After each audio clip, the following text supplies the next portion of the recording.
Thank you, snowboarding. Thank you, snowboarding. Hey friends, how you doing? My name is Chris Cracknell. You are listening to Thank You Snowboarding, the podcast that is all about UK snowboarding, culture, history, and where it is right now. We do this with the kind support of the Snowboard Asylum, who've been looking after snowboarders for the last 35 years. And they've been looking after me, making sure I've got the right kit to bring out here. And when I say out here, I've just had 4 days at the Dragon Lodge in Teen, and I'm currently at Chris Moran's house in Bozell in the Three Valleys, struggling with a dying laptop to get this episode together to get to you. So yeah, we've just had a brilliant 4 days up in Teen. Some mixed weather, but we had some snow, which kind of freshened things up. If you follow us on Instagram, you'll see that I got a magnificent face shot in slow motion that maybe belies how good it was. It was certainly a bit sharky. It's early season. There are rocks and ice sitting under some fresh snow, but there's more on the way this weekend. And we're going to go and check out Courchevel for its opening day before coming home at the weekend. But yeah, this is part of a 3-part series, all recorded at the Dragon Lodge. And what a place to stay it is. The vibes for snowboarding are high at that place. A great cast of guests. It's kind of a friends and family week, so absolute legends in the house. And we've got episodes coming to you with Scope and with Dragon Lodge main man John Bassett. But this week is none other than Will Hughes. Someone who has been snowboarding and residing in Teen for longer than most people have been snowboarding. Countless seasons. He is still chasing that perfect turn. Going further afield and going higher to try and find it. And it's just great to see him. He's an old friend of mine. We were on Airwalk together at the same time. We used to hang out in London a lot. We used to ride at Hillingdon Dryslope. Basically, we spent quite a lot of time together, and we don't spend nearly enough time together. So it was great just to be in his company for a few days, have a few laughs, make a few turns, all the good stuff. You know what it is. So yeah, let's get straight into this because my laptop is acting very peculiarly and I don't want to lose it, and I want to get this episode to you as quickly as I can because I appreciate it's late. Thank you for your patience. So yeah, let's get into it. A little bit of time in the company of the legend, Will Hughes. Am I allowed to swear? Because I swear all the time. You can swear as much as you want. Fuck for that. Yep, it's all good. So I'm going to start. Who's going to do it even though it goes naked in a shower? So for the listeners, Scope is naked about how many meters? 4 meters away from where Will's sitting. I mean, I've been closer. There is to a door. Scope, but there is a door, but just so you know that's happening in the background. That is the door I had to kick in. Why did you have to kick in that door? A Jewish kid got stuck in the bog. I had to kick the door in for the family. I swore a lot and said Jesus and Christ a lot. Did you then have to fix the door yourself as well? So you know you're about to do something that you're going to... Yeah. Hopefully I fixed it properly because he's in there. The one in the one we're standing is a bit sticky. Just so you know. I know. I thought it was on my list of things to do and never got done. No, that'd be done in the spring. It's spring now, isn't it? Like that's a spring job. Spring job, isn't it? You forget about that for 5 months. No, I don't have to worry about that. I mean, it wouldn't take long to fix it either. It's like about 5 minutes. Well, I'll wait 5 months to do it. Yeah. Just leave that little bit of stress in the back of your mind just to... Oh, mate. He just sits there with the rest of it. Load it up with the rest of it.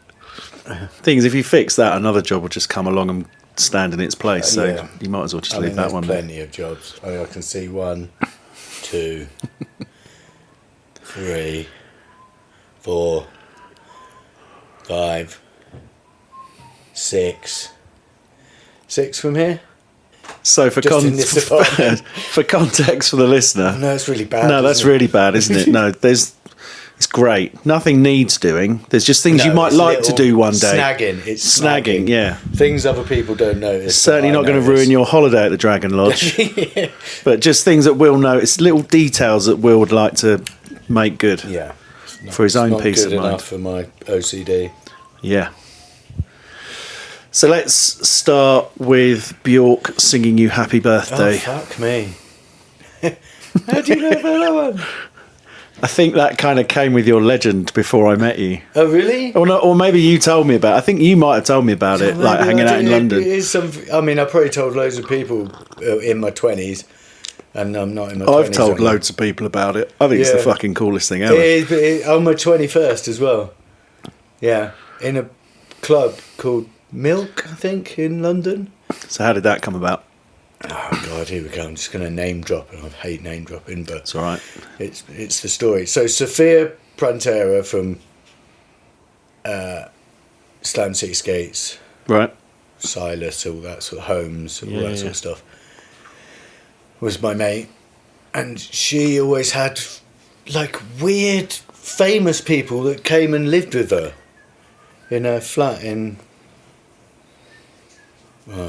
out west London somewhere, Maida Vale, and she had Lady Miss Keir from Delight, Grooves in the Heart. Yeah. You know that song. Living with her, and I used to hang out with her, and I went out for dinner with my dad for my birthday, and then I was back home at like 9 o'clock, and I was like, that's my 21st birthday, I've got to go out. So I gave Sophia a ring. God, that long ago, did we have mobile Phoned her phones? I landline. don't know. Sent her a pager. Did we, yeah, I don't know. Maybe I faxed her or something. Yeah. And she was like, oh, we're drinking vodka, come round. So I went round to her house, and I was like, that's my birthday. They were like, what?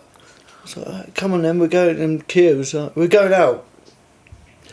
So we jumped in a cab and went to this nightclub, and there was a queue, like fucking all the way down either side of the door in the middle, massive fucking queue either side, and we pulled up right by the door, and I was like, we're never getting in there.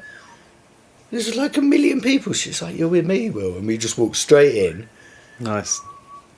Goldie's being Goldie. I've met Goldie before then. Right.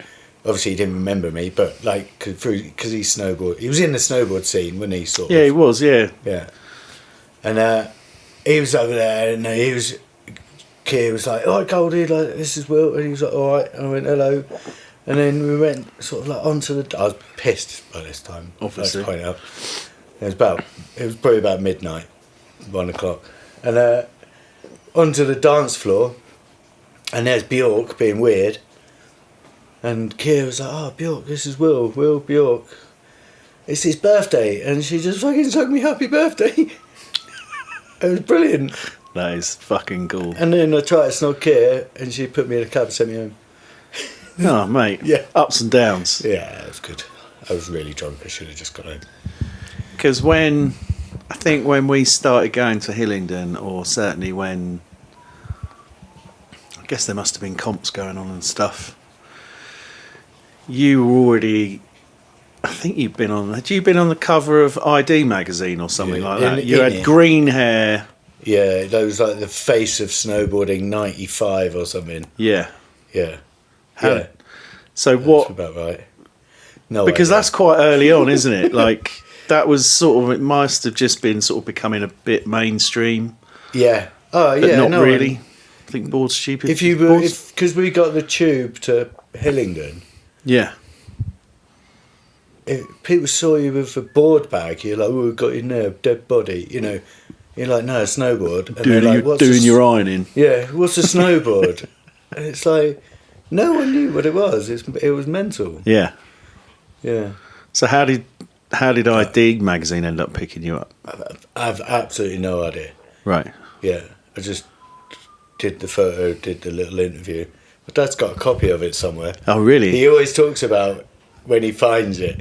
He's like, oh, I found that copy of ID magazine. I was like, put it somewhere safe. Yeah, you should keep that. We don't know. We haven't seen it for years, but it is in his house somewhere.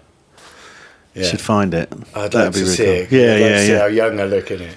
Well, the crazy thing is, I mean, there was a shot. I think there was a shot from High Wycombe when somebody posted it up online recently. I think of you, and it was you had like green hair, a Hawaiian shirt, Pink hair. With Pink Stu hair, was it? Horner. right? Me and Stu. Yeah. And And a pink mesh cap on back. that's right. Yeah, yeah, yeah. I mean, you were quite colourful back then, Yeah. which is in stark contrast to now. I liked Hawaiian shirts and pink hats.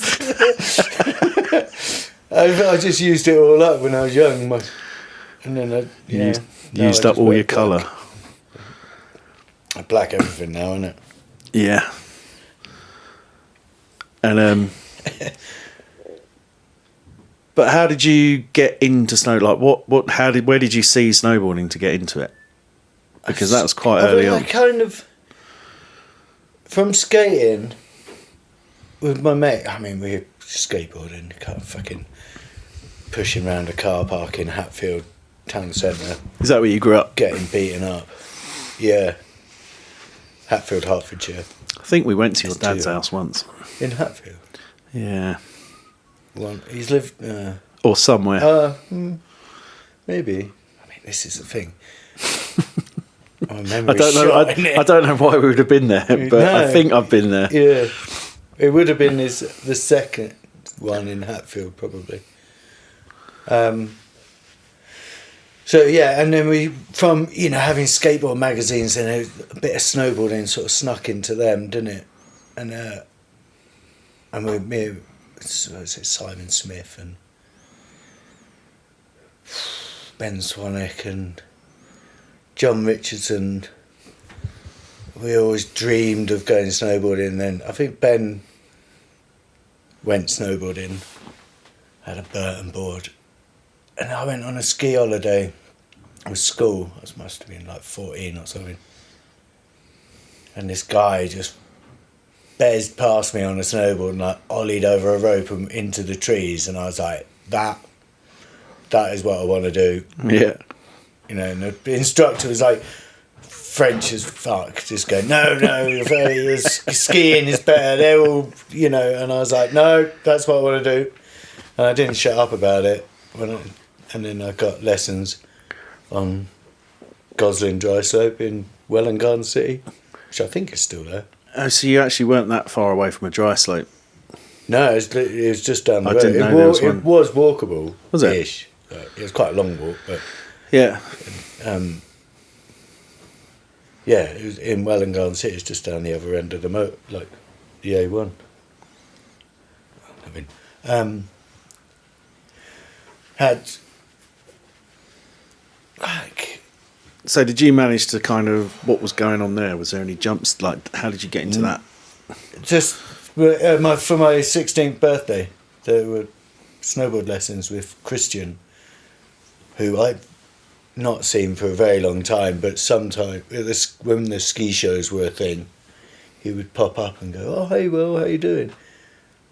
And so I used to see him a bit, and then just a couple of 6 hours of hard boots and a hot directional hot board, and I was in. I bought a snowboard from SS20.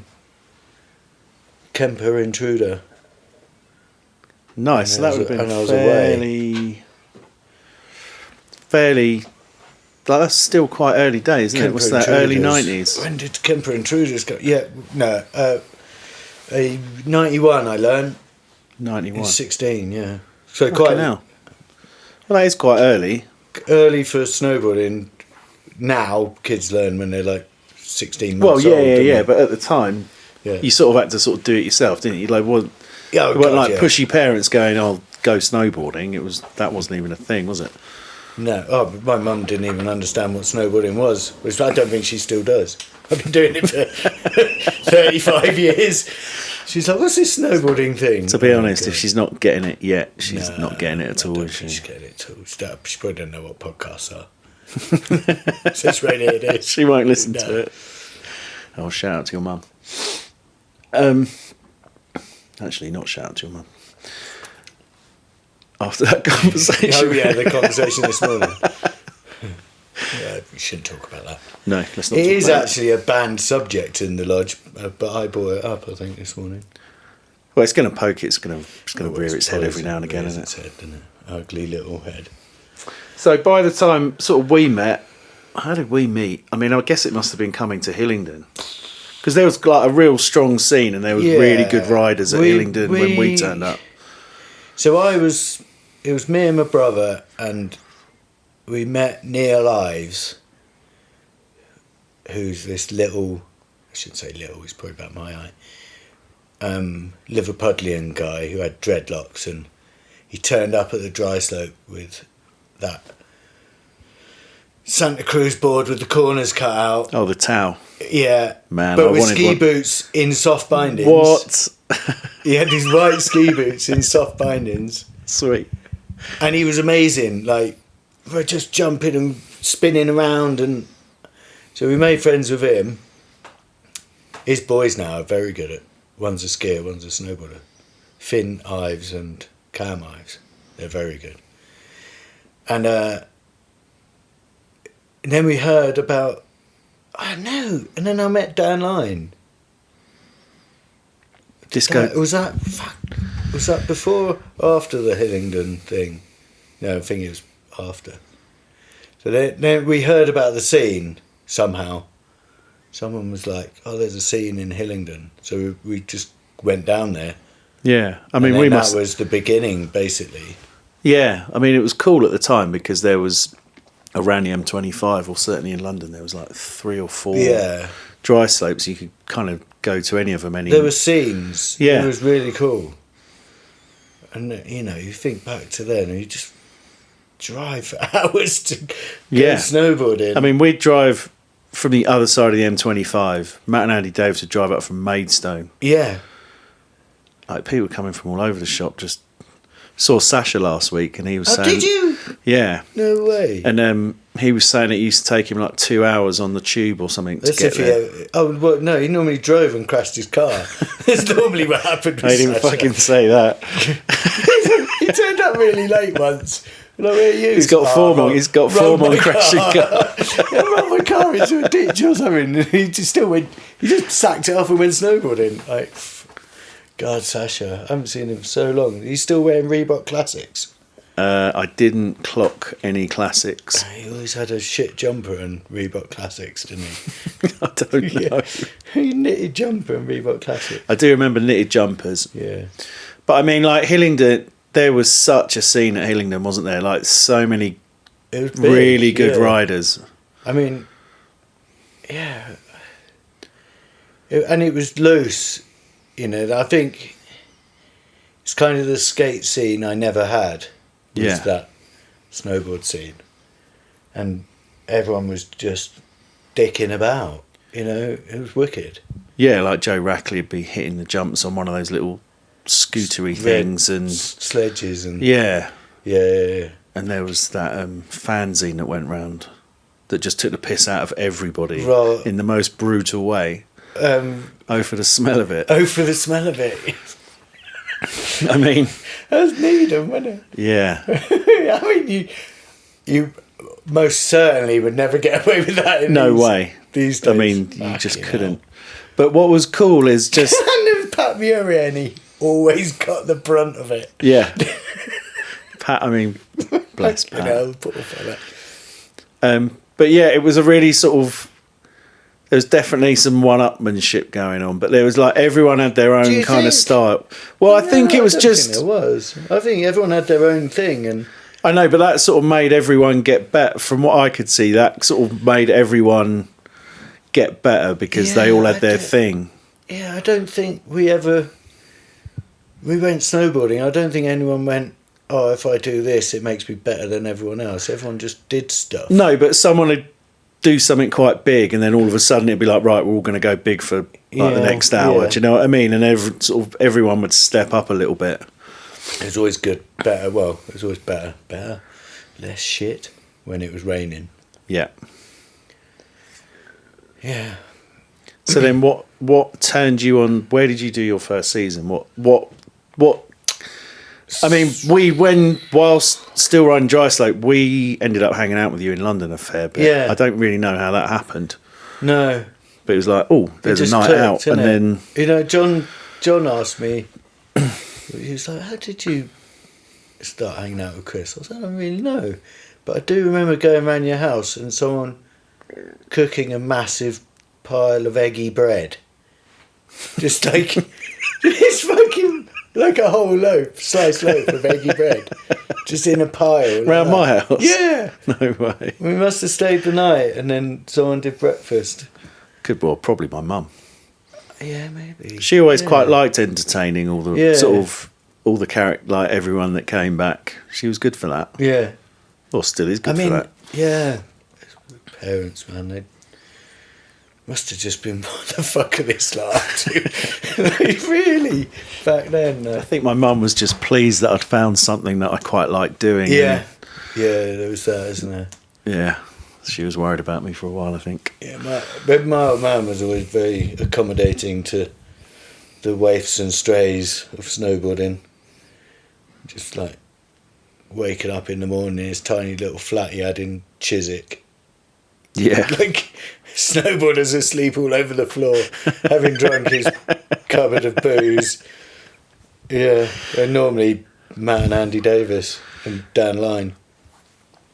Yeah, so where did you meet Dan? Because for a while there was that phrase, like, where there's a Will, there's a Dan. Yeah. Like, you two were inseparable. Art college. Met him doing a foundation course. And I think I did a photo, because there was photography and, you know, there's all the bits of art. And I did a photo, what's the word? Made some art about snowboarding, and he went, "Oh, do you snowboard?" I was like, "Yeah." He's like, "I snowboard." I was like, "Oh, cool. We should go snowboarding." And then so he came one day, and yeah, we were best mates for ages. Yeah, I haven't spoken to him for about 10 years now. No, I haven't go either. to that. So what drew you out to do a season? Because quite a lot of the Hillingdon lot sort of didn't go and do seasons, did they? Like, peculiarly. Yeah, Matt and Andy tried to. They tried to. I saw them on that season when they tried to. Me you too. could just tell that they didn't really like being away from their home, really. Yeah, I went over. Where were they? Courchevel, wasn't it? They were in Les Arcs for the first half of it, and then Courchevel. I went to see them in Courchevel, yeah. They just rode the free lifts. Yeah, I didn't buy a season pass. My brother and Neil went to Aspen, and then basically just hooked it up for me to go over the next year. So I had to finish college, really. And, you know, sorted out a job, dodgy job, you know. And so, yeah, I did 2 in Aspen with... Oh, Dan did 1 too. Did Dan come? Yeah, I think Dan did do Dan one did over both, there, I think. And... oh, God, I'm so bad with names. What was Dan's mate that came with us? Fucking hell. He'd always fall asleep in the armchair in the living room in his snowboard kit. And in the morning, he wouldn't even take his boots off. He'd just get up in the morning and go, "Oh, I'm ready," and then just walk out the door and go snowboarding. Chris Moran slept in his snowboard kit last night. Oh, did he? Fucking hell. Yeah, so I did a couple in Aspen. That was really good fun because it was kind of like, well, you know, it wasn't...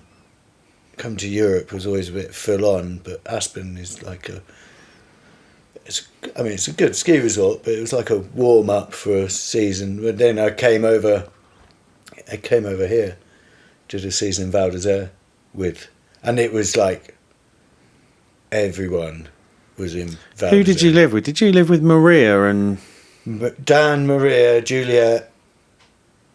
Dan, Maria. I think it was just meant to be us 4, and then because I was talking to Maria, I've done an episode with her. Oh, cool! And I think still got purple hair. Actually, she might have purple bits in her hair, but not totally purple. There's always, I think I was supposed to come up and live in that apartment as well. But I turned up in Borg, stayed there for a week, and then just thought, fuck it, I'm staying here because it's so cheap. My brother was there, and Mark Wilfong, who we all thought was a spy, like a secret agent. Is that American, Mark? Yeah. Yeah. Because he was really just sort of disappear for a bit and then come back. Right. Really weird. Anyway, it was meant to only be a few of us, and then by the end there was like 9 or 10 of us that lived in this. Yeah. It was quite a big flat, I suppose, but tried to find it the other year. I was in Val for a wedding. Right by that building. So I went in and tried to find it, but I couldn't remember. I remember where it was, but I couldn't remember how you got to it. Anyway, that was a good season, because Ed, Lee, and because Spencer around then, and Ed, Gumby obviously, Ski Jim. Yeah, like there was a massive crew. Jilly. And fucking loads of people were there. Yeah. Back when it was just about doable to do a season in Val d'Isere. Oh man, without working. Yeah. You say like, a couple of £100 for a lift pass, wasn't it? And yeah, it was. Just it's ridiculous now. I know. Like our lift passes for the season were cheaper than a week passes now. Yeah. And God knows how much. It's getting expensive here to live, like paying rent. God knows what it's like in Val d'Isere. Yeah, I can't imagine. I have to ask Skier Jim, won't we? Could ask Skier Jim. He's still over there. The only skier that I would contemplate having on this podcast as yes. Oh, he's not really a skier though. He's a snowboarder that goes forwards, not sideways. Yeah, that's what someone else said. Yeah. I tried to teach him methods. I was like, "Go on, we got to work this out. We try and work out how to do a method on skis." I don't think we really did. Some shit boots, isn't it? So when did you get hooked up? Because you were on Morrow, weren't you? Yeah. I guess through all, because you were chums with Slam City Skates. Yeah. And then what happened? Because then you came to Airwalk, and I had something to do with it, and Dave was on it, and it was just a better deal, I think. It's because Johnny Weeks was a bit fast and loose with, with hooking people up. Definitely dangled a carrot, didn't he? Yeah, Johnny Weeks. Fucking miss that guy. He was funny, wasn't he? I've seen him for years. Do you know what he's doing? I spoke to him the other day. Fuck off. He's doing an episode in a couple of weeks. No way. Yeah. How did you find him? I just Googled him, I suppose. No, I'm Adrian. His mate Adrian Corrigal, who's like proper old school. Yeah, I know Adrian. Yeah, lives not far from Brighton. And I've been round there. He had like his. So for listeners, if you go to our Instagram last Christmas Day, I posted Adrian Corrigal, who was the cover star of issue 1 of Snowboard UK, doing a no grab in a Scottish halfpipe. And he still had exactly this. He's still got the outfit. So I got him to wear it. He was like, "You got to come over. I've got loads of stuff." Well, I haven't interviewed him yet, but he was like, "I've got loads of stuff. You should come over and have a look through it." Okay. Yeah. And while he was there, I was like, "I've got the outfit." I was like, "Put it on." That is mental, isn't it? Put it on and got the photo.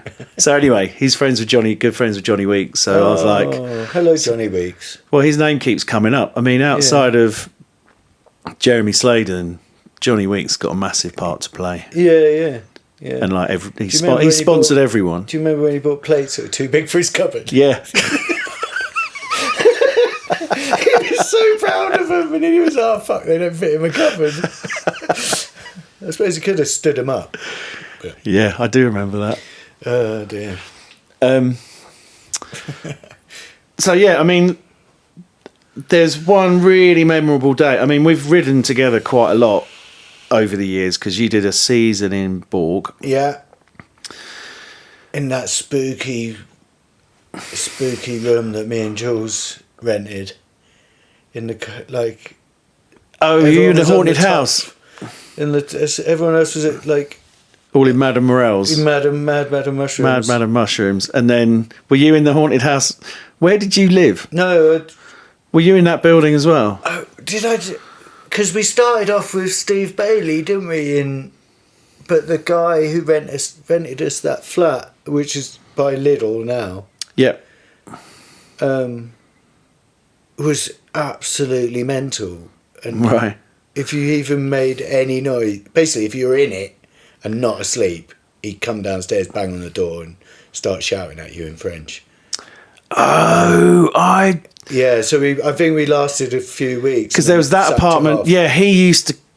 Because when I lived with Bailey the year before, we were in a sort of different part of the building, but we used to sort of see him, and he was a bit of a pain in the arse. Yeah. But I guess you must have been right underneath him. Oh man, I'd forgotten about that guy. Yeah. So I think me and Jules found that weird, creepy room in the stairwell. Oh yeah. There was the big apartment at the top. I mean, I just remember you used to turn up and just make everyone tea. Oh yeah, that was like the price of entry. It's like you just make the tea. Just make the tea, innit? I remember one day the weather was shit. I drink a lot of tea. Well, I drank so much tea, like I went for a piss and then came out and I was like, I've got to go for another piss. I was so full of tea. Because anyone that popped round, because we had Sky TV, that's right. Anyone that came round made a cup of tea, so we were literally just like mainlining tea all day. Like people on the floor watching the telly. Yeah. People sat under the table just so they could kind of see. Good times. Who did you share? Who was that with? That was me, Kenty, Munson, and Posh Rapper.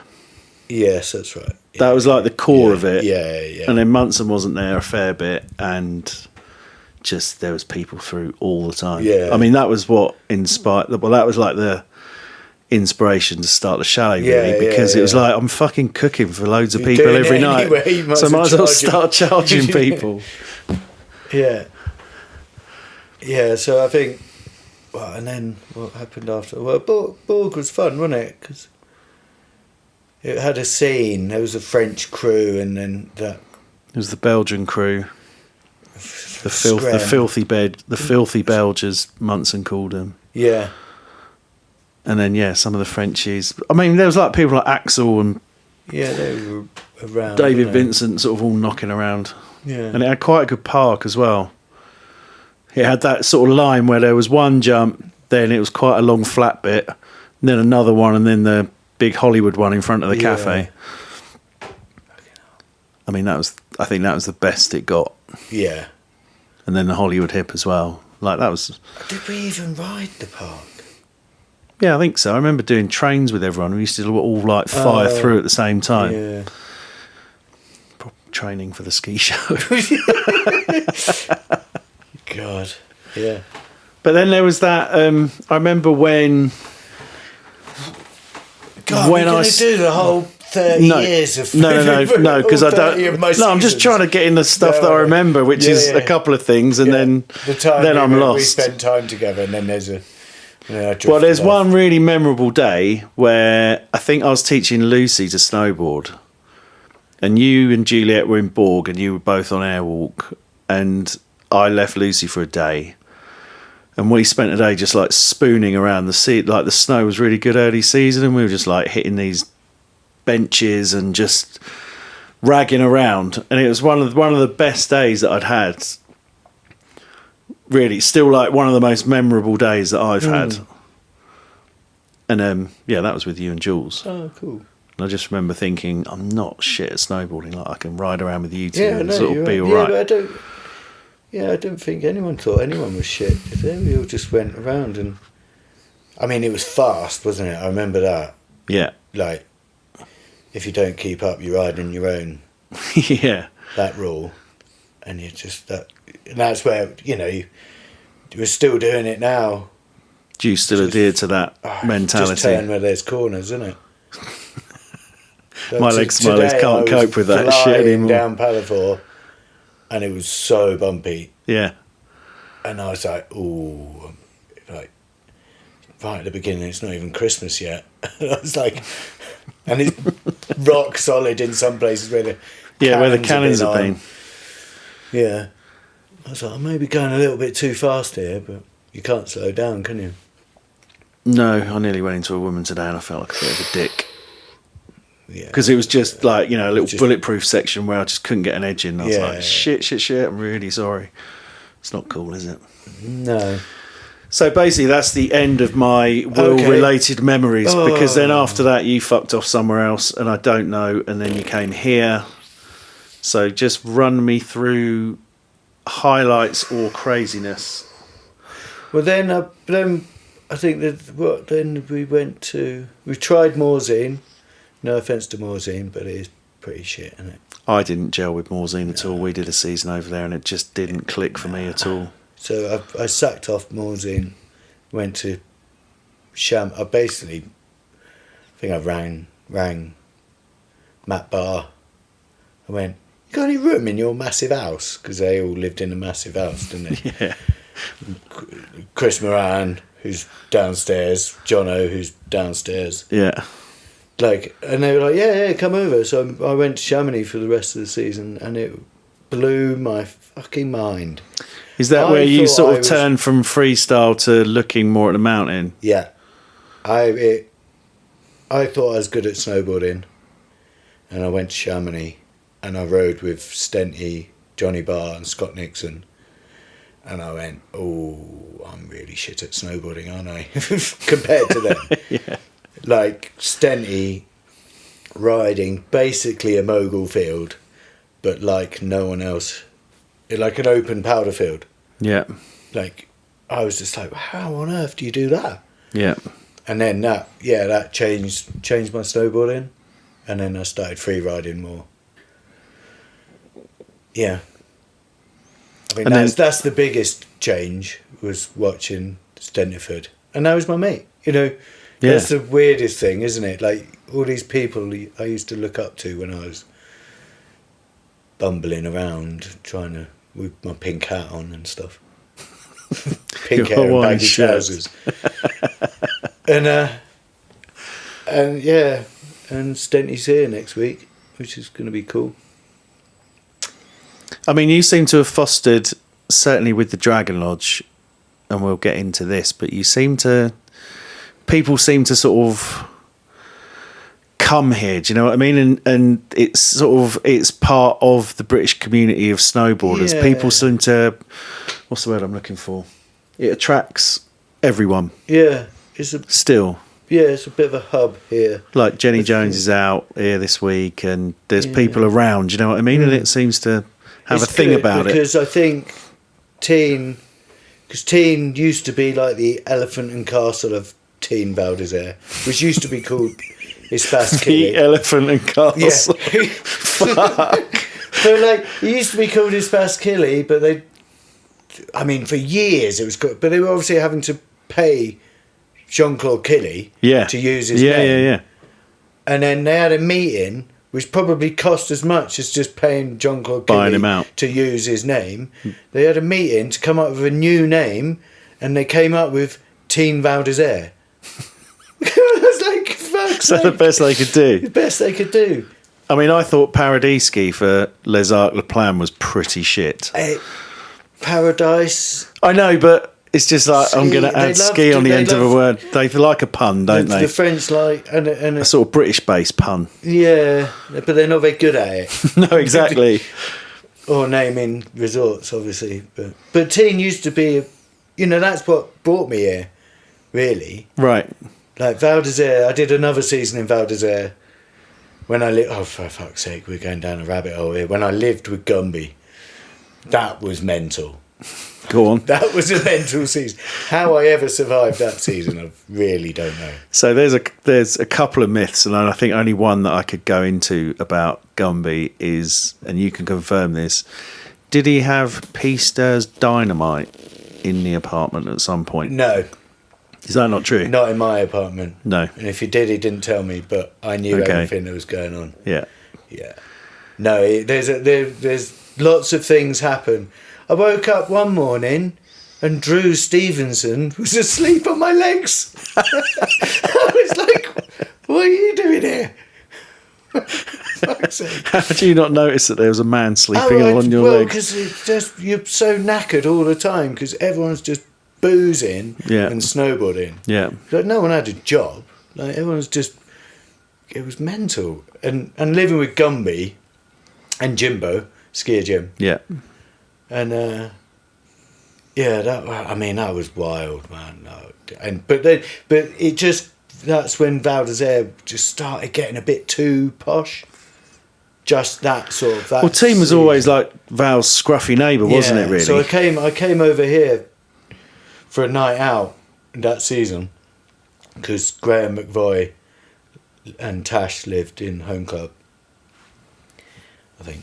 Well, that's where I lived with them the next season. Anyway, and I was like, there's normal people here. You go out and it's not people buying champagne and being coked off their heads. Yeah. It's just normal people drinking pints, you know. And it's dirty. It used to be a fucking tip, this place. Yeah, it was. And I loved it. So the next season I came over here and I don't think I've left. You know, now I live here. When was that? Oh, Jesus Christ, I don't know. Come on, you want me to put a date on it? Put a pin in the map, come on. What are we now? 25 nearly, 24, 25. So it must have been... Well, it must have been like 2000... 99, 2000, maybe. Was it here I did New Year? No, like Millennium thing. Were you with us in Millennium round at Wheeler's flat in Borg when Dave was shooting fireworks out of his arse, I think? Yeah, I think so. I mean, that's a memorable, there's a memorable night out, story, right? Is it? If you've done a season, no matter whether it was 1 or 30, there's always a fireworks. So I set myself on fire once, one of my birthdays. My sister was... My girlfriend had got in a strop with me. Was that Gemma, the surfer girl? Might have been Gemma Passierb. Don't know. Meet her? She was cool. And she got in a mood with me because me and my sister had kind of got so drunk, I think, or at least I had. I can't remember how old my sister was. And then we bought loads of fireworks and we were just setting them up. We were going to all the tunnels. Just firing them down tunnels, you know. I was like, what is that smell? Can you smell burning? But yeah, my sleeve was on fire. That was fun. I mean, that might have been my 30th, which doesn't sound like that long ago, but it's 20 years ago. Yeah, it turns out it's all quite long ago now, isn't it? So, when did you, or how did you get involved with John and the Dragon Lodge? Or like, you know, kind of how long do you still keep doing seasons before you start looking at getting a job? I need to start carving something out for myself. Yeah. Otherwise I'm just the old guy season. If I hadn't met John, God knows what. Well, I knew John anyway, but you know, if this hadn't happened, fuck knows what I would have done. Like, yeah, it was just like. But what happened was, I think me and Scof were just like, we couldn't find somewhere to live, or we couldn't be bothered to find somewhere to live. And I don't know. Seems like a strange thing to not want to do. Well, when me and Scof met and became friends, and that happened quite easily. It was almost like... Were you wearing only black before you met Scof, or is that Scof's influence on you? No, he had camo pants when I met him, and big headphones. He was riding rails in the Val Park. And I was like, "Oh, mate, what are you listening to?" He's like, "Sabbath." I was like, "I think we're going to be friends, aren't we?" I probably wasn't wearing... It was quite hard to get what you actually wanted from sponsors. So yeah, you get whatever. You get whatever. So yeah, it's taken me quite a long time to be able to just wear black. Where was I going? Oh, and then me and Scof, we go, "Oh, what are we going to do then?" And I was like, "Fuck it, let's just fucking travel around a bit." So we would go into places, and just go spend. It ended up being horrifically expensive. You're buying lift passes all the time. Yeah. And then we just kept ending up back in Teen. And then John was like, "Well, you know, if you need somewhere to stay, just stay in the lodge and help out." You know, if Scove painted stuff, and I started helping, you know, Just serve up and Yeah. do washing up, and I was like, this is easy, isn't it? Like, and then he offered me a job for the next year, and I did it, and I was like, oh, brilliant. And the people you meet, and, you know, all the guests and that, and I just carried on doing that because it paid you money. Yeah, you come out way at the end of the season, hopefully not broke. Yeah, Or You evens. at least you like know, not in debt. You Like paying you off your don't bar have to tab over the summer. You're not desperate to go back and ask Jez for a job in the shop. Yeah, you Although worked for the TSA quite a lot, didn't you? Yeah, all the time. Yeah. I mean, we've definitely done some ski shows together, haven't we? Yeah, ski shows when they were 2 weeks long. Fuck, man. Yeah. Like it's like stepping into another dimension, isn't it? That was, thank God that happened when we were young. That was hideous. Yeah. I mean, I didn't need to do it. I used to sign up to do it. Yeah, but just for whatever reason. But it was the hub of everything at the time. It was an injection of cash, wasn't it? Yeah. It's like, do that for 2 weeks, and then you go snowboarding, because it was always in November, wasn't it? I don't know. Yeah, it's like October, November. But Yeah. like you'd see, that was when the ski show was everyone would come by the ski show at some point, so you'd see the whole scene. Yeah, it was. So it was pretty cool. Really cool. That, and it's a shame it's kind of disappeared, but it's the internet for you, isn't it? But, yeah, it's certainly a sort of shadow of its former self. yeah. I think maybe. Do they still do it? Yeah. Went with me and Chris Moran went up this year just to sort of say hello to people. Yeah. Jeremy's there, sort of looking fairly grumpy, and When is he not? Yeah. But yeah, you definitely you were definitely in with the TSA, weren't you? Like they really looked after you. Because I used to. It took me a little longer to get hooked up by TSA.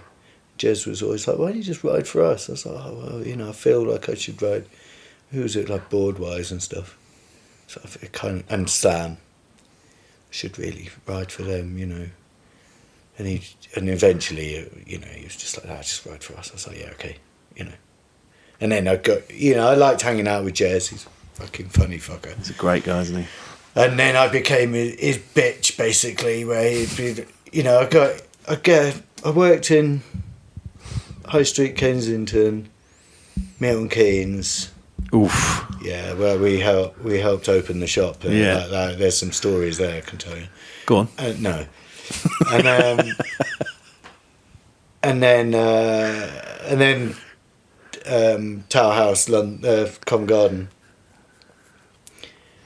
And then, you know, Jez would have to go do something, or he'd have like Dave Lee or, you know, or Blaze, yeah, someone coming over, and he'd always like me to be there to hang out with him as well. I don't know, I think so, for moral support maybe. I don't know. probably just take the pressure off, isn't it, a bit, just to have someone else that can sort of fill the gaps. Yeah, and there was one where we went, why the fuck did we went to Aviemore?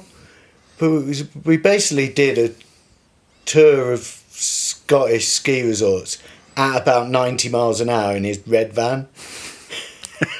When you drove up there and on the way, well, fucking hell, where?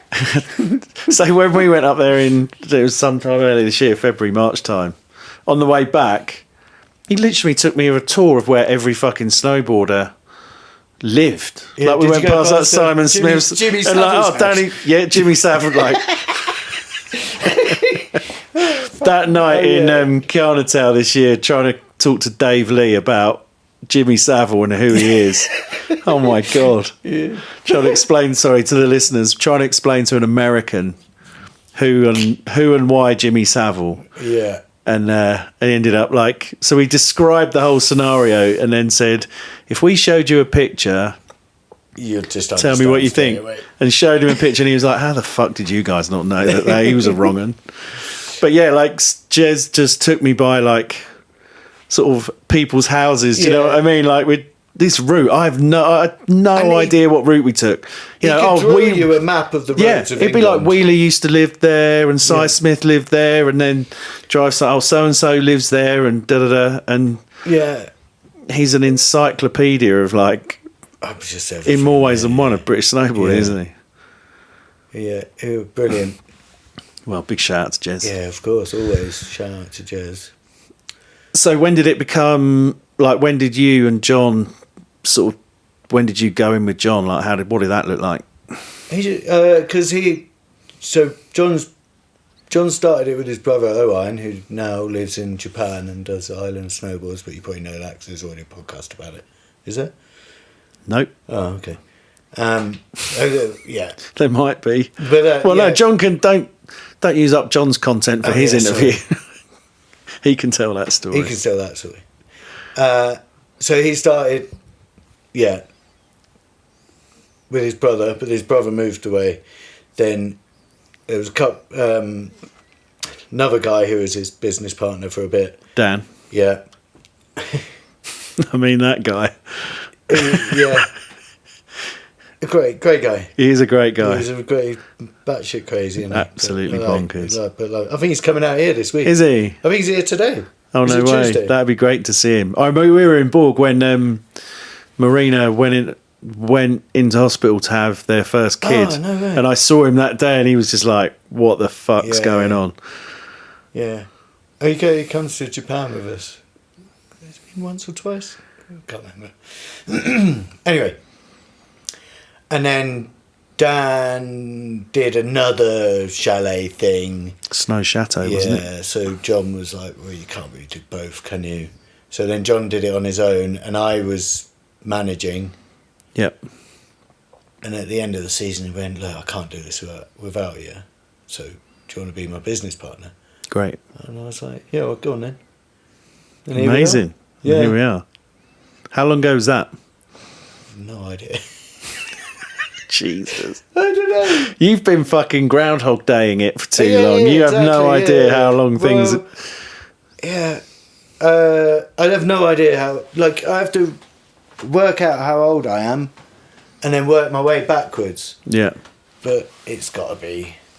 How long...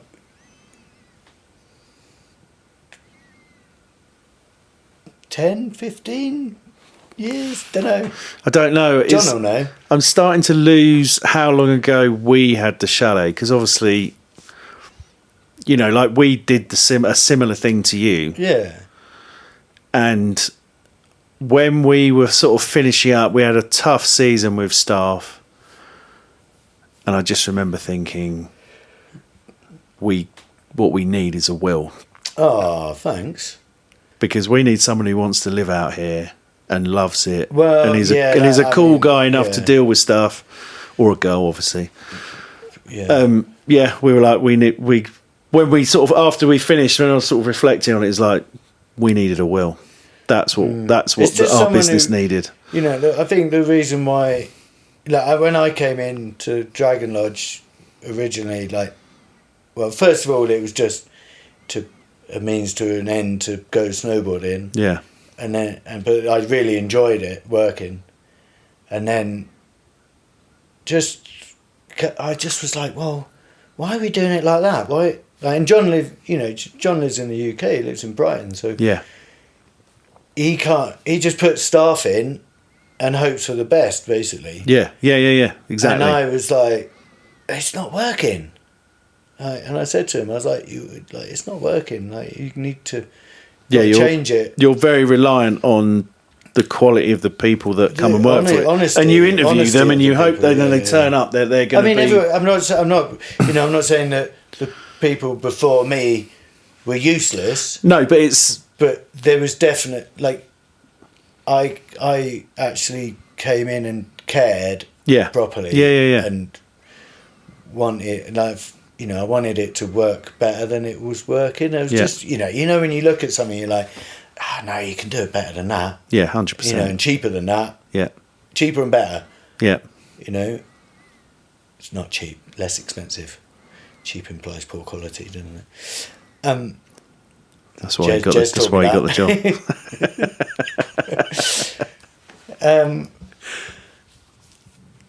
Yeah, so and so we just made it work, but then now it's difficult because of the big fucking B word, staff. Luckily, Kate's amazing. I couldn't do it without Kate. Right. she's, Reese's Mrs. Reese, my best mate in town, probably. It's not Reese who did Seasons in Valdezera, is it? No, Reese Jones. Jonesy's snowboarding. He's Welsh. Probably. Yeah, Reese. Yeah. Did season. So he's still around? No, different Reese. Oh, we're talking different Reese, right? Jones, Yeah. It's Reese Jones, but it's a different Reese Jones. Fucking hell. Is he not? He's not been round yet. No, I don't know. Anyway, I've when not you meet even- him, you'll love him. He's so funny. Right. Yeah, and so that's cool. And they they're here for winters because he teaches snowboarding. Okay. So easy. Yeah. And like this year, I had to message Kate, and I was like, "Are you coming back?" You're like, Just like assuming she's... yeah, I just assumed she was going to have a job back. I was like, I better double check. And she was like, I was just about to text you and ask if I've got my job. Yeah. Because I do have a habit of sacking people. Not officially. But if they annoy me. The slightest thing. Right. Pour a cup of tea. Sacked. Mate, that's fucking brutal. Pretty brutal. Look at you. I thought you Not were pretty... really sacked. Sacked Mackenzie, who was out doing work experience every day. And then Ed, the chef. Do you swing the other way and give them certificates for doing good stuff as well? Yeah, of course. Oh, praise, like high praise when they do good stuff. Yeah, golf claps and that. But Ed, he's here for winter. Yeah. Keen snowboarder, young, perfect. Yeah. So I'm lucky. He's already got somewhere to live. That's the one. Is finding people with somewhere to live. Yeah. So at the moment, it's going all right. But I mean, it's brilliant. Consider it's mental. I went to the old lodge once in the summer. I think it was Matt Barr's birthday, and everyone was out doing some sort of photo shoot for White Lines. And I remember coming there and staying there for the night, slept on the sofa. when it's up on The old place. Summer Glacier shredding, though. Yeah. Yeah. And then, considering, we were doing the same thing not too far away from each other, the fact that I'd never been up here is... I kind of hold my head in shame a little bit for that, just because it's like, why didn't we fucking come up and talk more and... Yeah, but... Do you know what I mean? You're sort of down, especially down in Borg, there's no one else doing that sort of thing. Yeah. There were seasonaires, and then there were, people working for Cool Bus. Yeah. So there was no one else that had a similar life to you. And actually, when you need a bit of support, or you're like, how's it going? We didn't talk to anyone. It's like, why the fuck didn't we come and talk to you guys? Because essentially we were in the same market doing the same thing. And I never really saw you as competition, because I thought, well, we're trying to get people stoked on snowboarding, and we can. Yeah. But I thought I did sort of at one point, I think I floated the idea of creating a little sort of union of snowboarders run chalets, just as a let's not tread on each other's toes, let's try and work together to sort of share guests and things. You've been with us, you want to go somewhere else, we'll go at the Dragon Lodge, and then once you're done there, then there's another place over there that you can go. I thought, but obviously I didn't fucking do it. Because that would have been just a job. sucked it off and go to the music industry. Well, yeah, ended up getting really, really, really, really went off the boil with it and went and had another life instead.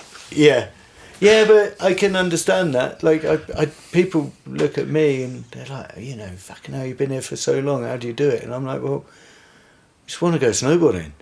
Are you still jazzed up on snowboarding as much as ever? Fucking love it. Really? Yeah.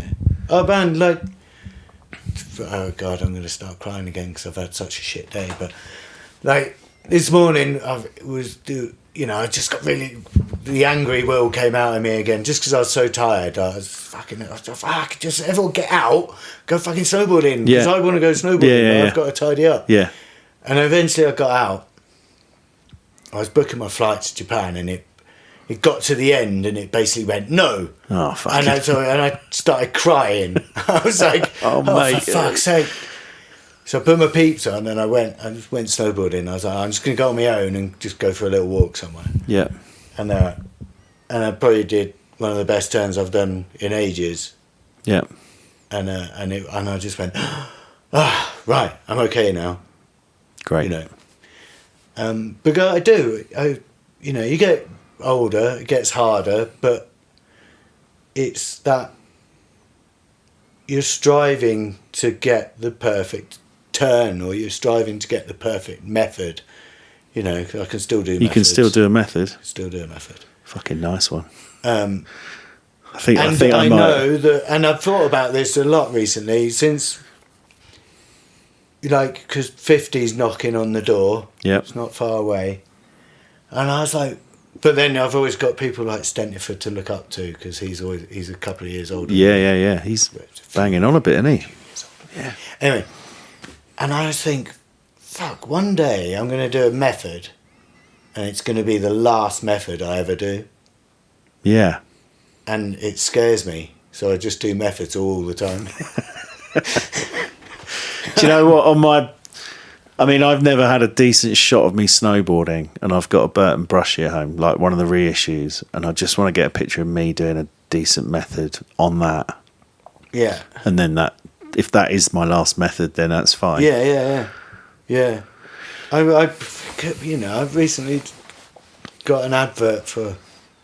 Yeah, you've had some shots in the Reason mag. Like, you're still. Yeah, I'm fucking. Still check you out. Still there, you know, I still got it. So I went out. It's first time. So there's a photographer in town who normally works with skiers. But. He's kind enough to work with you occasionally. Kind enough to give me some of his time. And so I asked him if he would. Because wanted a photo for an advert, and I was like, "Come on," I said, "Ben," and Ian had been talking to me about an idea for the reason, but it didn't transpire. Yeah, it was quite a good. But we got another shot from that anyway, the shot at the front of the mag, and so Ben and I went out, and trying to explain to him and do stuff, and I was like, I've really got to get some methods in, so I did a few methods, and yeah, but I hadn't done a photo shoot for years. So, yeah. You always had quite a nice switch method, didn't you? I did have a switch method. I haven't done one of them. I think you got an airwalk ad with a switch method, didn't you? Double pager. Was that no, that was a switch backside 5, wasn't it? Or backside 3? Can't remember. I know it was switch. With a method in it. I have had a photo, on a Morrow Todd Richards switch method. I bought one of your old Morrows. Do you want to see it? Yeah, I do want to see it. I'll post it on Instagram for the listeners who don't know what the fuck we're looking at. For the listeners that can't see it. That reminded me, I bought a Morrow spoon off you, I think. You'd painted the top sheet baby blue. Had I? Yeah. It was when everything was baby blue, do you know what I mean? Like, oh no, a lunch tray. Lunch tray. Yeah, and I took it away till it's up for the season. Like, what? It was far too small, but it was great on dry slope. Amazing lunch trays, weren't they? I got a really nice. There it is. Actually, I learnt methods on that board. I think I was channeling you. my Snowboard UK interview from 90-something. Yeah, I remember that. That's a beauty. Yeah, it's a Look good at that. shot, that, isn't it? Oh, you got to be fucking. I mean, that stands up now. Switch. Yeah, you can. I'll send that to you later. Yeah, we'll stick that up on the ground. I found I found it. My dad's kept. Of course he has. But I said, don't lose my portfolio, and I thought I'd better take photos of everything. Yeah. That I've got. It's not everything, but. Yeah, and I was going, and this stack of magazines. Amazing. I had to go through them all and take out, because I had to declutter from the old man. Yeah. And so go through, cut out the page, take a photo of it, put it in a folder. Yep. And then I was going through and I was like, there's some bangers in it. I mean, for me. When you went on that trip to Sweden and you went with like a blue jacket, or like I went as the Swedish flag. I went to the slam. I mean, that's fucking next level. That is. It's the photo from the exhibition. Yeah. That's amazing. Yeah. I remember seeing that thinking, fucking hell, he got the memo. Yeah, it was with Stuart Brass and Leslie McKenna, wasn't it? I don't know. I just remember your outfit was the standout thing. Leslie McKenna, Stuart Brass, Will Hughes, and it was fun that trip. And I think, was it that? Who took the photos? Sang. Oh yeah, of course it was Sang. Yeah. There's another time I went to Sweden with Natalie. Maya. Yeah. Who else were we with? Stu. Really good at frontside board sides. Stuart. Don't ask me. I don't know this sort of thing. Oh God. I'm not entirely Why sure can't I what's remember? fucking I'm so frontside bad board. with names. So bad.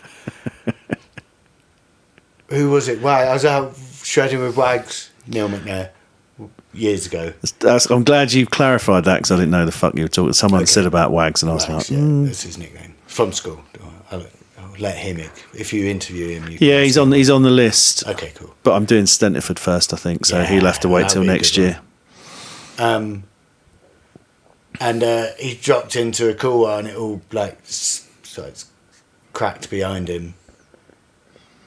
And I completely forgot his name. 'Cause I wanted to shout his name. To warn him that half the mountain was coming down the mountain You forgot his- behind him. And I went, God, I don't know his name. I have that son. Oh, yeah, he was fine. It was all good. It's good enough snowboarder. I'm glad it's not just me that happens. to. Yeah, I mean, not in such extreme circumstances, Yeah. but I do get blocks on people's names quite often. There we go. Right. Okay. My new idea that I'll talk to Ian about it. I wanna, Yeah, don't Yeah. keep your powder dry on that one. Yeah, yeah, You've still got a semi-professional career to yeah, deal with. semi-professional. Semi. Yeah, go on. I could do another cup of tea. Shall I text John? Yeah, get John up here with the tea. You got any decaf? Tea? Yeah. No. Jesus, you haven't got decaf tea. Well, it's Yorkshire. We had decaf tea in fucking our chalet. What, like, As well as 10 full, years as ago? full as yeah, really? yeah, Do you Yeah. think I should get some? yeah. You definitely should have. You should Really? definitely have decaf tea here for sure. Really? Yeah, 100%. You should Okay, I'll do that. I'll put it on the list. put it on the list. I'll sort it out in the spring. Right, that'll be a feature for next season. John, can you make us a brew and go to the shop and get some decaf tea? How do you have your tea?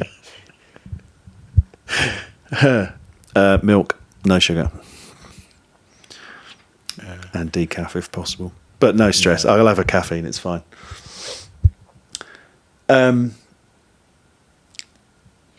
Sugar in it. An interesting interlude. Yeah. Sorry. It Telling was cold Scott- today, wasn't it? It was cold, you're right. That made me wonder. So, two things about today is, given that you're such a seasoned seasonaire, how do you arrange your thermal tuck-ins? What kind of question is it? I was just doing mine earlier, and I was thinking, I wonder how other people go about this. Like tops and socks and... Well, like, you got your long johns. Do you go like thermal top into your long johns or into your pants, and then like t-shirt over the top, and then jump like? I do actually like this question. Go on. Because I'm quite. This is the sort of shit people want to know, right? I'm quite particular about Yeah, I bet things. you are. Yeah. So. Yeah. Well, I fold them up because they're too. Someone must make like 3/4 length. 3/4 length fucking long johns. Long Oh johns. my Well, god. like there wouldn't be long johns, would they? No, they'd be sort of 3/4 length. 3/4 johns. Get Scove to make some, can we? Yeah, we could. Right. So I don't like them in my boot. Yeah. Yeah. So Yeah, the overlaps. Fucking So annoying. high socks. Yeah. Socks to just below the knee. This Yeah. is weird, isn't it? No, it's good. Over the bottom of the thermal. Yeah. Yeah. This And might then become top- this is going to become a regular feature, I yeah, think. yeah. Top thermal into bottom thermals. Right. Not into the pants. No. No. That's just weird. And then, and then always bibs though. Like, You roll with bibs. man, why would you not? I've For been years I've snowboarded around with my trousers halfway down my ass and my soaking wet boxer shorts, and then I got bibs. I went, oh right, you don't have to get cold to go snowboarding. you can be perfectly warm. No, someone else said about bibs the other day. I'm still rolling a pair of Volcom denims that Yeah, I got given fucking years ago. Yeah. Kingsnorth gives me quite a lot of abuse about them. Why? I don't know. Because they look like trousers. I think possibly looks like I'm a Parisian on the mountain. No, I mean, do they even? Oh, they kind of do. But you're not on snowblades, are you? No, So well, that's the defining factor. Yeah. That's the point of difference. Like shiny black puffer jacket. Yeah, exactly that. And a fanny pack. Fanny pack. Yeah. But Did you know? Fanny packs are crossed over now, and they're to everyday use. Well, it's because they got weed in them. That's what all the roadmen carry them, don't they? I think.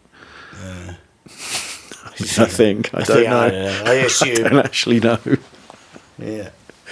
But speaking of fannies, oh God, I found out today that the woman who started. So there's in Teen and all around the Alps, there's a hire place called Ski Set. Yep. And the woman that started that is called Fanny Vermoose. There's quite a few fannies in town. Actually. I know a couple. Yeah. I mean, I don't know any fannies. Yeah. Anyway, I thought that was pretty funny. Yeah. It's a very French name, Fanny. Is it? Yeah. I didn't know that at all. There's quite a lot of fannies around. Yeah, I bet there is. I mean, it's just an excuse to say fanny as well, isn't it? It is, yeah. I mean, it's never not going to make me laugh. No. All right, be grown-ups, Chris. Well, someone said, I've decided to not be a grown-up, and it seems to be working out all right. So, yeah. I mean, yeah, but that's the thing. Like, you're like the eternal seasonaire. Yeah. It's like you and Brian Aguchi. Oh. Was it me that described you as the Brian Aguchi of British snowboarding, or was it somebody else?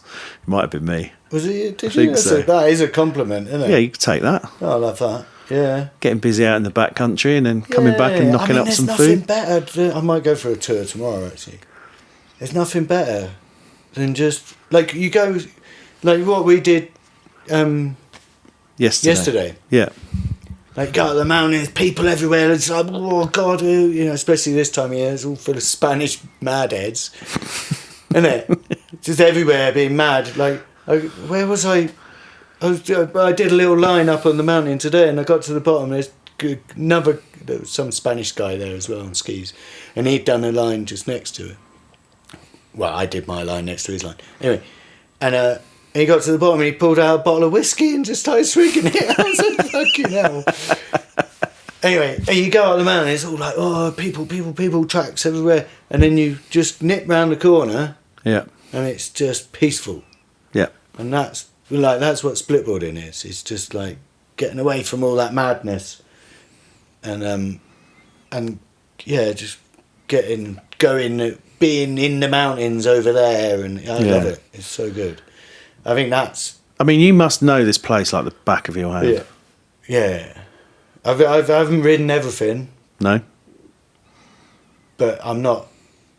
I don't want to. I'm not someone who ticks these things off because have you ridden it? I'm like, not really, because it's not that good. Are you quite cautious? Are you a cautious snowboarder? Like. Not really. No. Yes. No. I don't know. I don't want to jinx myself, but I feel I'm quite good at reading the environment that I'm in. Yeah. Just taking cues from everything. I do take risks because sometimes you have to, because you're somewhere, and the only way out is a risk. Is to do it. Yeah. I think they're calculated risks, but I've been touched wood okay so far. But I was on my own today, but I was only riding, what I call mini golf. Yeah, I mean it's all the classic off-piste bits in teen, which everyone does. One of them was the drop-in was moguls. For fuck's sake, so it doesn't really matter, does it? No, it's not dangerous today. I guess the only danger is rocks. Sort of sharks under the snow. Yeah. But I do go touring on my own. But I do, but I won't ride anything fucking like 50 degrees. You're not like on into my own, I just do mellow stuff, especially if I'm touring anyway. Like you just want to do the turns, don't you? If you ride something steep, you don't get as many turns. Yeah. You ride mellow stuff for ages. So, yeah. When I'm with people, I'm more like aware of them and their safety. Yeah. Me, I know what I can deal with, so I'll never put anyone else in any danger. Do you get pressure to take people out because obviously guests that you've known for a long time come here and sort of want the goods? Yeah. How do you deal with that? Because I mean, you're not a guide, so you're Just technically not allowed just to. tell them to get a guide. Really? Yeah. Yeah. I won't do it. Fine. I'll take my friends. Yeah. You know, but yeah, I'd never take a guest. Yeah. No, never. And most of the time they're on a course with Wags, Stenty. Yeah. And I just go with them anyway. Yeah. You know. But yeah, no, I wouldn't. For safety's sake and the fact it's incredibly illegal. Yeah. You know, certainly in if anything France, isn't it? I mean, happened France like is. that, I'd be banged up for ages.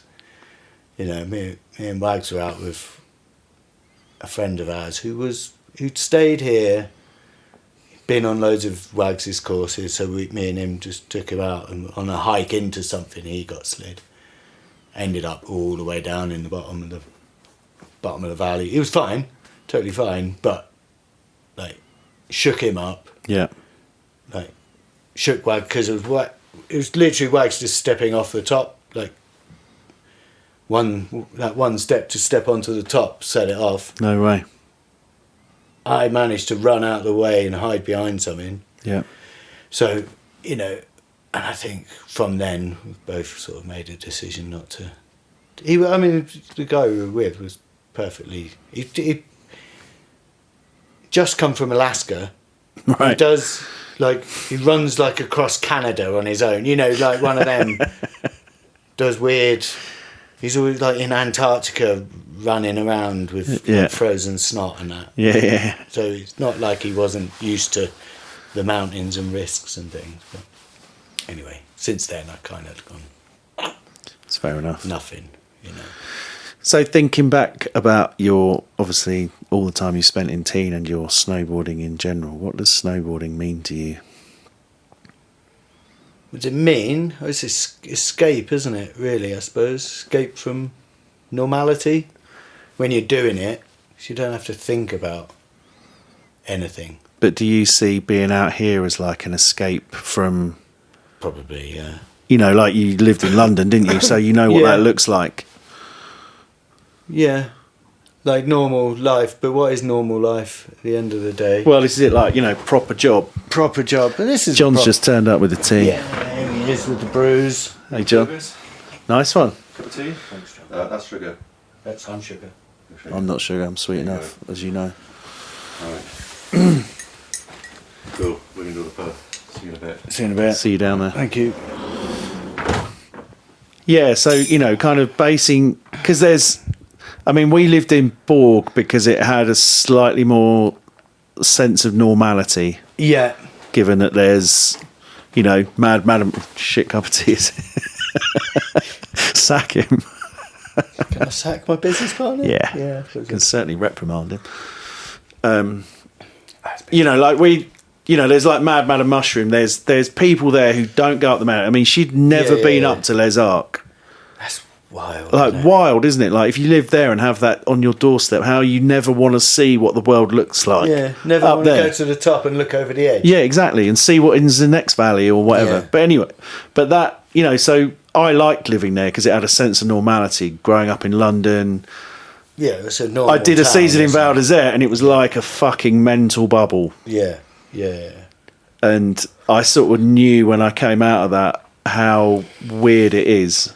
And I liked it, but I sort of felt that, you know, like trouble lay that way for me. So Borg sort of ticked all the boxes, but obviously Teen is a resort.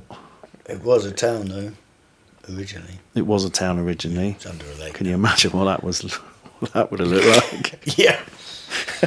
I mean... Lots of very close families. Well, there's a few teen yards still around. I bet there is. Yeah. But do you know what I mean? Like, it's a resort. You know, people coming here on it is full of holiday makers. That's what it's geared around. Mm. You know, and you've chosen to say, you live here all year round. Yeah.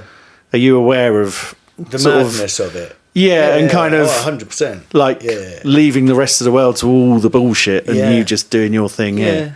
I don't live here to escape. Actually, It's my computer. I don't live here to escape that. Right. I live here to be near that. Okay, that makes sense. I would love to live. If London was surrounded by mountains, I'd live in London still. But it's not. So that's the one thing Brighton hasn't got. If the Downs for a steep had a couple of thousand metres of proper mountains on the top of it, 4,000 metres high, I would be sweet. Do you know what I mean? That would be like the perfect place. Yeah. I mean, it's a... And it's... Yeah, and it's you can't have everything, can you? And I pop back now, just recently I've started going back to London, mostly for Desert Fest and gigs and things. Acid Mammoth. Acid, bit of Acid Mammoth. Didn't see them in London. No. Where did we see Acid Mammoth? In Leon, I think. They're good, They're good, are they? So I do struggle with living here sometimes. Right. Especially into season. I mean, what kind of... How big is the... What kind of town stops being a town for... Basically, it's... With spring into season and winter and autumn into season, it's like 4 or 5 months. Yeah. And there's like one shop open, the post office might... Here's someone weird. The post office might be open if you're lucky, It's mental, isn't it? Just try and explain that to someone who lives in a normal town. Do you not ever feel like bailing on it in those periods and just going to be somewhere else?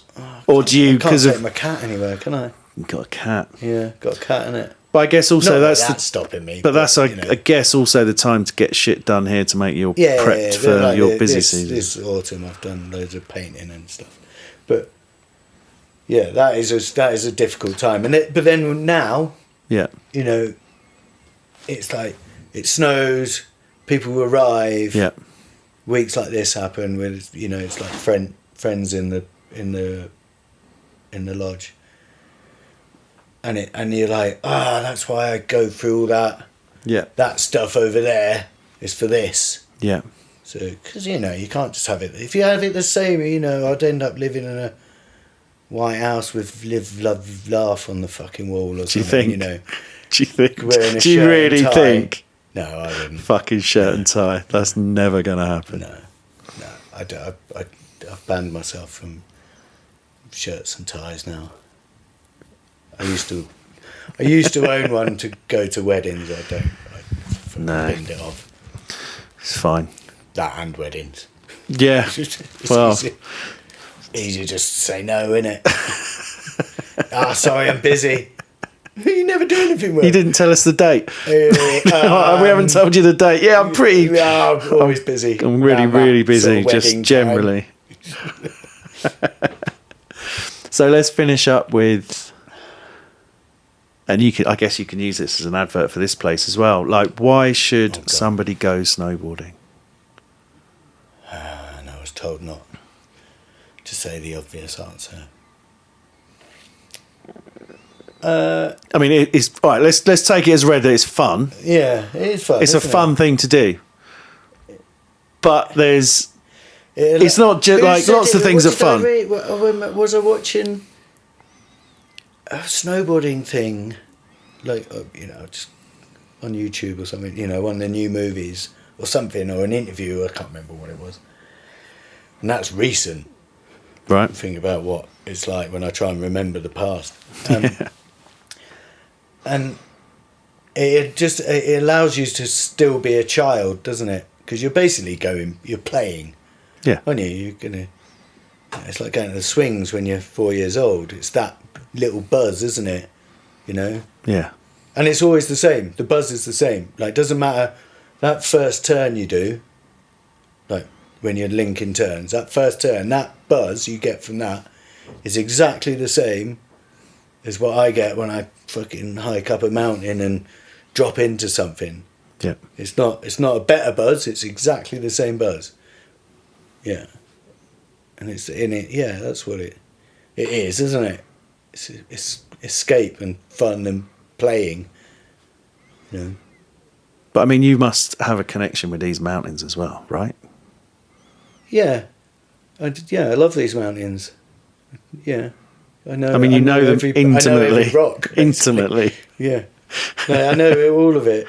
Like, I know when it snows, I know where it's going to be good just by looking and, you know, go out, get on a chairlift, have a little look around, see where the snow's, what it's been doing. Yeah. No, I know where to go.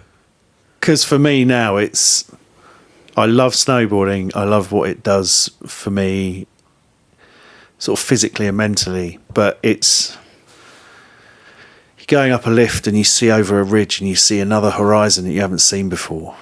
That is what fucking lights me up like a Christmas tree. Like, I love that. Yeah. And seeing some of the old horizons that I'd seen like 31 years ago when I did a season here today. Just crazy emotions. There's some pretty bonkers mountains over that. Yeah, crazy emotions today, thinking about like me being here when I was 19 and thinking about that person. And yeah, we've you know, since, well, I'm from Hertfordshire, but it's just north of London. You're basically Dartford, from London, aren't you? Yeah. And we're from London and we live here. Well, we can do this. You look at that. Yeah. Well, you know, the majesty of that. Yeah. You know, a lot of in the winter when it gets tough. You know, if it's been a hard slog, especially like you get bad weather. If it's a long bad weather winter. Bad weather, guests are hanging around more. And everything becomes more difficult. And you're like, ooh, and then it's a sunny day. You just go up the top of something and look. Yeah. And sit and just look and go, oh, right, okay, you know, everything's all right now. Because, you know, this is beautiful and I'm lucky to be here. And then you get to go snowboarding as well. So there you go. I hope you enjoyed that. What a pleasure it was spending time with Will and being among the Dragon Lodge and all its crew and friends and family. Funnily enough, I think I talked about this in this episode, but I hadn't ever stayed at the Dragon Lodge before except for one summer's night when I think it was Matt Barr's birthday many, many years ago. Certainly hadn't been to its latest incarnation. And yeah, it really surprised me how similar, when we had the Chill Chalet in Bourg Saint-Maurice, basically how similar the vibe was. We were both obviously definitely trying to achieve the same sort of thing. But I'll talk more about that with John Bassett, which will be in a couple of weeks, and next week will be Scophe. So please do tune back in for that. And obviously thank you so much to everyone at Dragon Lodge for making us feel so welcome. We had an epic crew up there. I went up there with Chris Moran, John O'Verity, Callum, who I'd not met before and turns out to be a real good guy. We went up there and basically made to feel very, very welcome. And the guys at Dragon Lodge looked after us impeccably. So thank you to them. If you are thinking of organising a snowboarding holiday, then yeah, you want to go and check out the Dragon Lodge. It's by snowboarders, for snowboarders, as it should be. And, well, what else do you need to say? You're in Teen, which is one of the most snowshore resorts. And it's honestly the most stunning place. If you have a look at the Instagram, Thank You Snowboarding Podcast on Instagram, you'll see some views. We have one of those 360-degree halos, which basically stopped everyone in their tracks. It was incredible. So yeah, check out the Dragon Lodge if you're thinking about planning a holiday. Also want to say thank you to Burton for giving me Alakazam 156 to borrow and some bindings. I always thought that foot pain was part of snowboarding, and so far this week I've had no foot pain. I've got a pair of Burton Ion boots and they just work really well with those bindings, and the board was great, and I had no foot pain, and that is for the first time ever in all my days of snowboarding. and I didn't think it was a thing. Turns out it can be a thing. So if you need some advice, if you suffer from foot pain or whatever, then go and check out all the guys and girls at the Snowboard Asylum. They will know how to set you up so that you don't have to deal with 30 odd years of foot pain like I have. Maybe I should have gone and seen them a long time ago. Also send a shout out to Oakley and Canoe, and also Transform Gloves. Transform Gloves is Tom Kingsnorth, who was on an episode last season. They make great gloves. Go and check them out. Kept my hands warm for sure. I'm not going to do too much on this ramble because my computer is acting very weird and I keep losing bits of audio. So, I'm going to leave this one as it is. We're riding Courchevel opening day in the morning. It's all looking good out here in the Alps so far. And it's really good to be back. Maybe there's some thoughts and some reflections that I might share at another time when I'm back in my own studio and I've got a bit of time and space to reflect on these things. But it's been quite an emotional few days, really, because I did my first season up in Val d'Isère and hadn't really been back. And riding around the same runs that I rode 31 years ago really did bring out some sort of memories and reflections for me. But maybe I'll talk about that next week when I've got a bit of space at home. All right, I'm going to go because my computer is not being very nice to me. Thank you, snowboarding, and thank you, snowboarding. What a brilliant few days we're having out here in the Alps. And Scope next week, John Bassett the following week, and we're about to do one with John O'Verity as well. So hold tight for all those things. Like and subscribe, do all that sort of stuff. Leave us a review on Apple Podcasts or leave us some stars on Spotify if you can. And I'll be back next week, 10 a.m. Thank you, snowboarding. Peace.